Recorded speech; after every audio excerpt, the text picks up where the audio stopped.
Our next guest stands alone as the only head coach in the history of BYU women's soccer. Last year, the Cougars went 23-3, 7-0-3 in their debut season in the Big 12. They earned the nation's #1 ranking and reached the NCAA College Cup, a Final Four, for the second time in 3 years. Our pleasure to welcome head coach Jen Rockwood to the Wise Guys. And whenever you come on our show, we know something's about to happen. And in this case, a brand new season. Thanks for being here, Coach. Hey, thanks for having me. Yeah, it's a busy day, first day of our fall season. So did you guys do football where you come in and orientation and physicals and all that kind of stuff? Was that what today was all about with the players?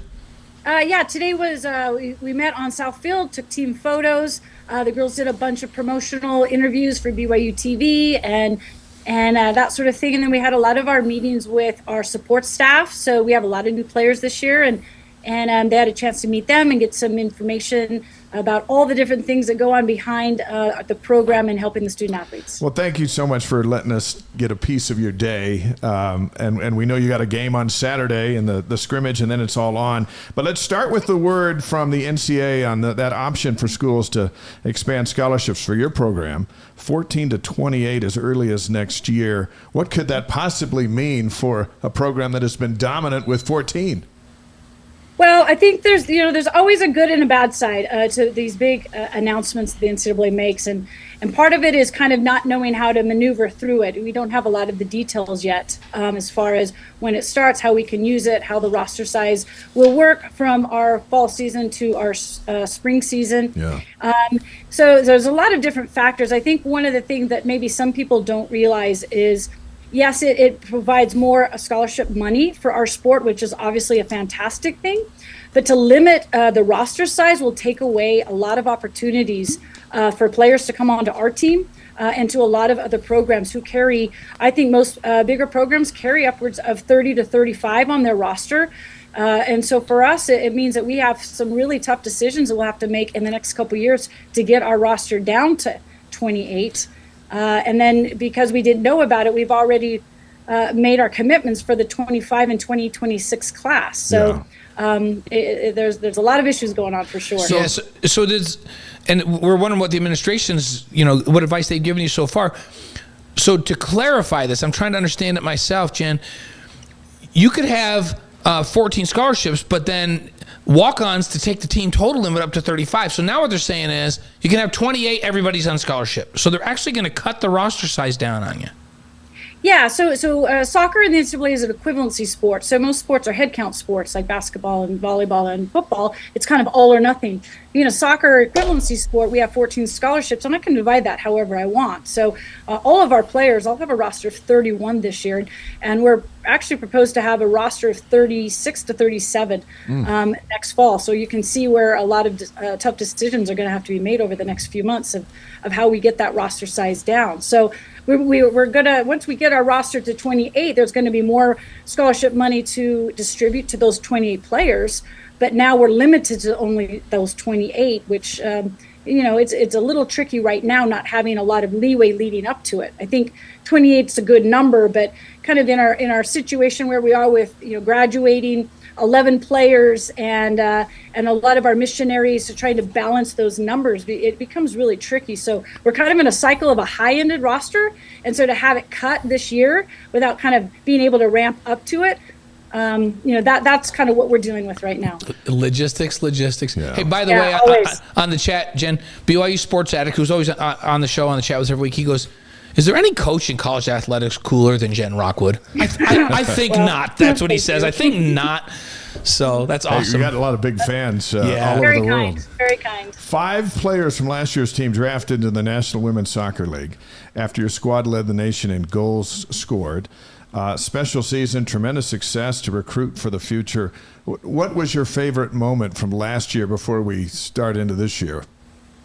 Well, certainly the UNC win on South Field in the Elite Eight, where we found ourselves down 3-0 and had to find a way to come back. But there's so many big wins and big situations last year with one of our best teams ever in our program's history, and an amazing senior class that we'll definitely miss. But I definitely have to say the UNC game that led us to the College Cup again. When you got down 3-0, and I know we've talked to you about this before, but it's so fascinating. Every sport had something really wild happen. Right. I mean, there's track and field and all that. You're down 3-0, and you're thinking, oh my gosh, we've got Carolina where they're on our field, and we're down 3-0 just like that. Were you thinking that, or were you thinking, no, we got enough time, and we're going to come back and beat them? Well, for sure, you're thinking, I can't believe that just happened. How does our season maybe end this way? Didn't see that coming at all. Really expected to win that game for sure.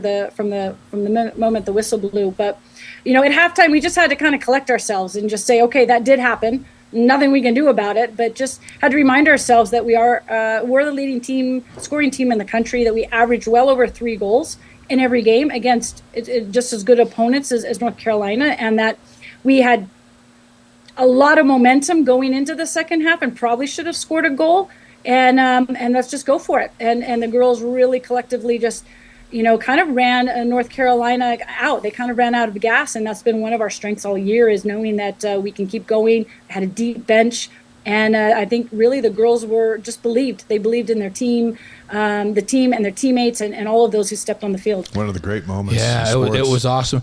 And another phenomenal season. And as Dave mentioned, it results in 5 players being taken in the draft. Names like Katoa and Vaca and Mazinga, Shepard, Smith-Griffiths, all from last year's squad. Then you add folks like Ashley Hatch and others to this. That type of visibility coming out of your program, how does that help your pitch as you're recruiting the top players in the country and really around the world to come join this program? Obviously it's been huge for us. 2 Final Four College Cup appearances in the last 3 years has certainly put our program on the map more. We have been, up there before, but I think, with the visibility that we have in our new conference, and just with what BYU TV and ESPN Plus has been able to do, and we do have a lot of exposure. So, that's a big deal. We've got 6 girls currently on the Royals. They just picked up Ellie Boren last week, and she's played in 2 games already. They might as well make you the coach, since you have 6 players on their team. No, I like right where I am. No worries about that. But yeah, we just have to keep moving forward, and girls know that if they come to BYU, that they have that option if that's a road they want to go down. We've had several girls graduate from our program who are definitely good enough to get drafted, but that wasn't their end game. And so, they didn't do that. But girls know that if that's something that they want to do, and play at that next level and play at a place that will prepare them for that, we've certainly proven to do that. BYU soccer coach Jen Rockwood's on the Wise Guys, presented by Brady Plus. Cougars are on a run of 6 straight NCAA tournament appearances, including those 2 trips to the NCAA College Cup in the last 3 seasons. You mentioned it a moment ago, the downside to having a senior-laden squad, one of the best in school history, is the following year when 11 graduate and 2 starters come back. So what are your expectations for the next 3 months ahead? Well, we have a lot of excitement. We have a lot of work ahead of us. There's no question. Being, out 11 players who were significant contributors. We have a couple girls that would have probably started that are on missions right now, and one of our top returning players tore her ACL over the spring. So, we're kind of minus 14 girls right now from last year's squad. But we have a lot of talent. We have a lot of girls who have trained with those players who have had that experience over the last year, and they're ready for their time, and they've worked hard, and we're excited. Lots of new faces. We'll still play the same style, the same formation. It's going to be a learning curve for us, but just excited to get out there and see what we've got and get people in new positions, and so there's a lot of exciting energy going on right now. You mentioned new faces, 3 transfers, Mackenzie Vance, Savannah Hansen. Summers also joins that group. How important will they be, and can they have an impact right away? Well, yeah, we definitely think that they can have an impact. Mackenzie coming from a program like UCLA, who was one of the top recruits to UCLA when she first went there. So we certainly know that she's got a lot of talent and experience, and we hope to utilize that right off the bat. So we also have a lot of young talent, a lot of incoming freshmen that we think will be immediately impactful in our performances and playing time and all of that. And we do have some good returning players who came off the bench for us, which was so crucial for the success we had last year. And their time to be starters now. And I think we have a lot of options. And I think that's the fun part is putting all the puzzle pieces together. Abby Cotter back from her mission. She joins, as you mentioned, 8 freshmen among your newcomers. We know they're good because you're recruiting with BYU. Are they Big 12 ready? How can you get them Big 12 ready in the next month of exhibition and non-conference? Well, that's certainly our plan and our expectation. Our expectation going into every season is to go out there, prepare, play a very competitive non-conference schedule. Currently have the second hardest ranked schedule in the country, non-conference. And so, we're not going to shy away from challenges. We'll have a lot of good things to learn that hopefully prepares us for conference play. We obviously had a lot of success last year for conference play. So a lot of our returning players kind of understand that. But, we expect to go out and win. We'll see what this group can do, but we always expect to win every time we step on the field. We expect to win a conference championship. That will never change. It'll be a different path to it. I think this way we'll have to, find like I said, the right pieces of positions and style and that sort of thing. And we have a lot to work for, a lot to work with. And, our blue-white game is already this Saturday, so we'll be able to get players out in their uniforms and ready to go on Southfield. It's awesome stuff. Home field, when you talk about Southfield, home field advantage, that's a real thing at BYU without question. 247, 29, and 16 at home, including 166 home field shutouts. How much can that home crowd help this young squad? We're going to really have to rely on the energy and the excitement that Southfield fans bring. We've obviously been so well supported over the years, and there's no place like it in the country. And I think people had a chance to see that on TV, or those who came. Our grandstand is sold out with season tickets, so it's going to be a tough ticket to get. But we're going to rely on that energy, that excitement. Our players love to play in front of that. Gives them the confidence and the energy that they need to dig down deep and put on a great performance. We love to score goals. We like to play high energy. We like to play the game with possession, and so hopefully we'll put a good product and people will still want to come out and cheer us on. But Southfield is a huge advantage for us in many ways, and hope to capitalize on that this season. See, Stanford's not on the schedule this year until postseason, right? They're not good because they drive me out of my mind. I love your style, Jen. When I watch Stanford park the bus in front of the goal, I just want to go punch somebody in the face. I can't. Yeah, that was tough. BYU we played so well, just didn't the first 4 minutes cost us the whole game. Well, and the first goal for Stanford, I was like, where the heck did that thing come from? From way out, big, huge, bending ball, but. Yeah, I just... Thanks for reminding me. Yeah, he's still not over it, Coach. No, I'm not over it. We were there. Brendan and I were there. We come support you a bunch. And watching... When I watch a team, and I'm not hammering Stanford because they're always very good, right? So that's their style to win. But people that don't watch women's college soccer or soccer at all, they're different styles. And that style is not fun to watch. I'm sorry. And the style that you guys play with is fun to watch. And I imagine it's fun to play in. If you're a player and you're coming, you want to play with a team that's aggressive offensively and scores. That's got to be an advantage for you guys recruiting, is it?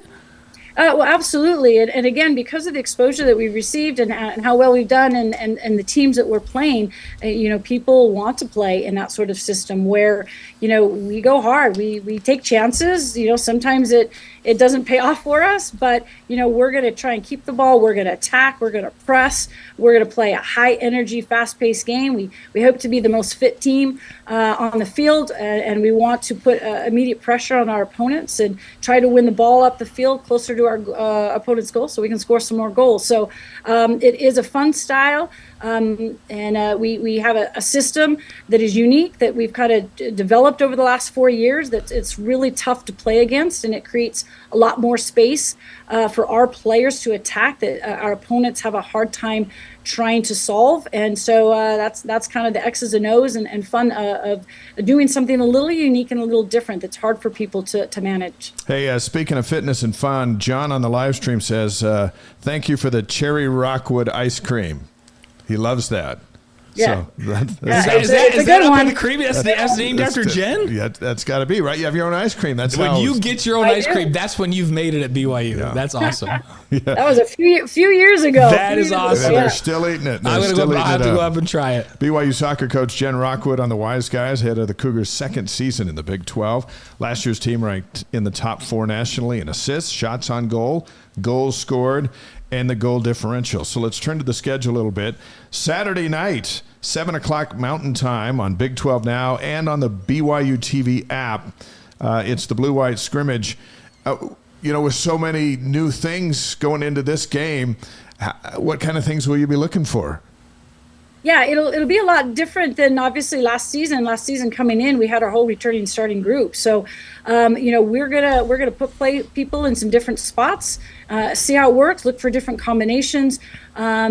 There's a lot to be seen. We'll do some 11-a-side prior to that, but I think just that anticipation that the girls have for getting back on South Field, playing under the lights, that's something that to get that pressure of putting on the uniform and preparing for a game. That's a pressure that most of these girls have not felt before, and so that's going to be part of the development process, is learning how to deal with the excitement and the enthusiasm, the energy, and the pressure and kind of the nervousness for a lot of these young girls who haven't played in front of big crowds. But we've got 2 exhibition games this season. We usually only have 1, but I felt it was important for us to have 2 to prepare for our home opener against Wisconsin. So we'll have 3 kind of good evaluations to kind of see where we are to prepare us for our first counting game. Yeah, you mentioned those other season opener, really. Also an exhibition August 7th at Utah Valley, right? And then a home opener, Wyoming at BYU on August 9th. That one is at 7 p.m. Mountain Time. And those are both exhibitions? Yeah, both exhibitions, right? Okay. And Yes. and then we've kind of made a list of notable matchups. Wisconsin, that's a big one, coming to BYU on August 15th. Yeah, it's a big one for sure.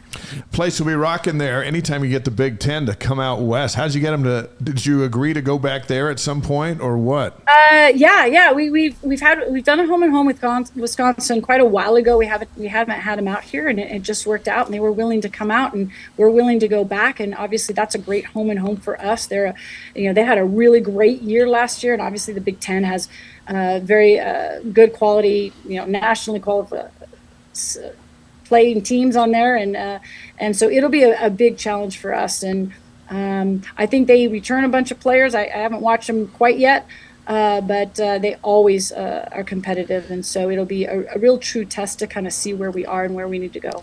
And then we noted UCLA at UCLA on August 28th, and a chance to go back. This is a team that came into Provo #1 in the country, and you sent them home with a loss. So Yeah, they weren't #1 when they went home. So this is kind of a fun rematch, but down at their place. What are you looking forward to in that one? Well, they returned most of their players, plus they picked up some huge transfers, plus they usually have the #1 ranked recruiting group in the country. So UCLA is always a powerhouse, always good, always a challenge. Even though I think we got the best of them, they loved coming and playing in the competitive environment of South Field. So we've set up another home and home. So we'll get them back out here probably in 25 or 26. So that's just a quality opponent that can really test us. They're going to be a lot more experienced than we are this year, but I love the way that it's going to challenge and push us and prepare us for Big 12 play. It's interesting that you talked about North Carolina as the great moment from last year in a year of so many moments, but the UCLA win in front of that crowd. We were there at that one as well. It was huge. It was just it catapulted you to the #1 ranking in the country. The weirdest thing about that one, Jen, for me is that's a Big Ten team also. UCLA is a Big Ten team. That's the weirdest thing to me, right? It really is. That's a tough one. And having Utah back in our conference, that's a new thing. To not have the Pac-12 just seems really strange, I think, for probably every sport. But yes, playing UCLA as a Big Ten team seems a little wild. I didn't see that one coming for sure. What about September 7th? You're going to take the squad to Arkansas out of the SEC. Nice job, Coach, putting this thing together. You already mentioned it's the #2 ranked toughest schedule in the country. Who has won? I look at this one. I can't imagine anybody's tougher than that. Who's #1? I think Penn State is. I think Penn State, they usually are super competitive. And, we've been out, we've done a home and home with Arkansas. And so it just happened to fall at a weekend. And we're like, you know what, let's just go for it. It's again, we're building for the future. And to have these type of opponents and these type of experience, they have an unbelievable crowd and fan base at their home games. We've been out there before. We'll get them back here down the road, and I think it's just going to make us better. And then you have to really go out there and play the best competition if that's where you want to be. You got to know where you got to be to prepare to be the best, and that's what we're trying to do. We want to be in the College Cup. We want to win a national championship, and you got to play those teams to see what you need to continue to improve on. Well, and your RPI, right? There's been years when the WCC just didn't have it, and you had a dominating team, and then you have years where they might have a bunch of ties, but you played everybody, and so your RPI is so high that you get a decent seed. You got Arizona State, which is the Big 12 home opener on September 12th. So 5 days after Arkansas, you start to get back into league play that you want to win, obviously. What have you hoped that schedule prepared you for when the Sun Devils take the field at South Field? Well, Arizona State is, again, typically year to year an NCAA tournament team. Mm-hmm. They have a lot of talent. It's weird, again, to say Arizona State is our first Big 12 game. But we usually play them every spring, both Arizona and Arizona State. So we've played them a little bit, but not during a fall season. So just looking forward to get that started back up. We're at Arizona. And so those are the three teams that we'll play every year kind of in our pod is Arizona, Arizona State, and Utah. And then we'll kind of cycle through the rest of the Big 12 over the years. And so but, our season opener against the Big 12 with TCU last year was quite a show, quite an experience. Yes. And so I just hope that we can, make it just super competitive and fun for our fans to come out and support us. You mentioned Utah. Utah's at your place, so they got to come to South Field on September 23rd. That's a Monday night. I love that that's a Monday night. I love that it's a league game too. There's enough going on with the rivalry anyhow. Now to have them in the league, do you get excited about having them in the league, back in the league, and playing every year as part of the pod? Yeah, I think it's fantastic. We've played Utah every year since they've been in the Pac-12, so it's nothing new, but I think it certainly kind of brings back that old rivalry that we had back in the old days when we're in the same conference. I think everyone, the fans and the players, will feel that rivalry a lot more. I don't think we've considered it a rivalry a ton in the last several years, just because it's kind of just one of our other non-conference games. I think there's much more on the line than ever being a conference game, and I think that's great. I think it's great for the state. I think it's great for our fans, both Utah fans. I think we filled their stadium last year when we were up there, and one of the biggest crowds they've ever had, and so I'm sure we'll get a great crowd when we play them down here. Yeah, they won't be filling your stadium down here. You'll be filling your stadium, they won't get any we tickets. actually had more fans up there. I think it was probably half and half for sure, blue and red at their home place. So that's awesome. We had a lot of Cougar Nation come up to the Ute Field last year. That was a lot of fun. Big 12 tournament. Scored some good goals. Absolutely. Yes. October 30th in Kansas City is when the Big 12 tournament starts. Will it be strange? It was just 1 year, but you look around and there's no Texas, and it was you in Texas last year. Now they're out, and Oklahoma's out. They weren't. They're not Texas in soccer, but as you go back to that tournament and Texas isn't there, you look around. Are you the team to beat? Well, we certainly hope so. We always want to have that target on our back. We want to be the team to beat. That's kind of what we strive for all the time. And Texas was a great team. We got them in the regular season. They got us in the championship game. And I'm excited to have a tournament out at Kansas City. They have a brand new soccer stadium built for their NWSL team. So it'll be, one of the best stadiums that any conference can play in for their tournament. So look forward to that. And, obviously plan on playing in that and doing well.